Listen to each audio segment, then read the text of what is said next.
जिससे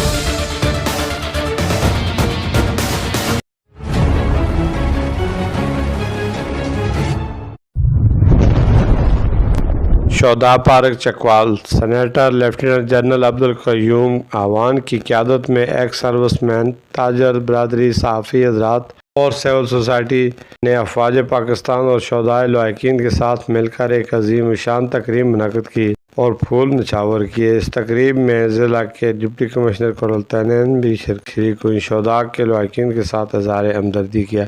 इस मौके पर मीडिया से गुफ्तगू करते हुए लेफ्टिनेंट जनरल अब्दुल क़य्यूम आवान कहते हैं, को जो कुछ हुआ और जिससे हमारे दुश्मन ने बगलें बजाई, उस पे पूरी कौम जो है सरापा एहतजाज है और हमारे सर शर्म से झुके हैं, क्योंकि ये ख्वाहिश है हमारे दुश्मनों की कि हमारी अफवाज को अपनी कौम की नज़रों में गिराया जाए। और ये बेरा रवि का शिकार हमारी यूथ, जिनको हम गलत मोटिवेट करते रहे।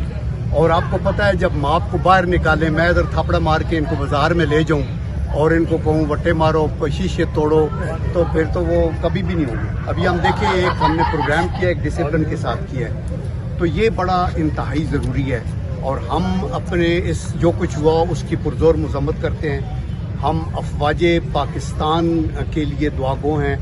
हम अपने शोधा के लवाहिकीन के साथ हमारी मुकम्मल हमदर्दी है और हम ये चाहते हैं कि पाकिस्तान में वो लोग जो इन्वॉल्व हुए हैं उनको तो कभी न बख्शा जाए, क्योंकि ये ऐसा घनौना जुर्म है जिसका कभी तसव्वुर भी हम नहीं कर सकते थे कि वो अपने मुल्क में आके तो अपने शोधा, मसलन MM आलम ने जिस जहाज़ से इंडिया के 5 जहाज़ गिराए, उसको हथौड़े के साथ एक बंदा तोड़ रहा है, तो उसका दिमागी तवाज़न ठीक नहीं है, इसका मतलब है। या कर्नल जो शेर है कैप्टन, उसका शेर खान, उसका किया और बहुत कुछ। आप देखिए, रेडियो पाकिस्तान की जो है बहुत पुरानी सकाफत है, उसको जलाया और इन्होंने इनको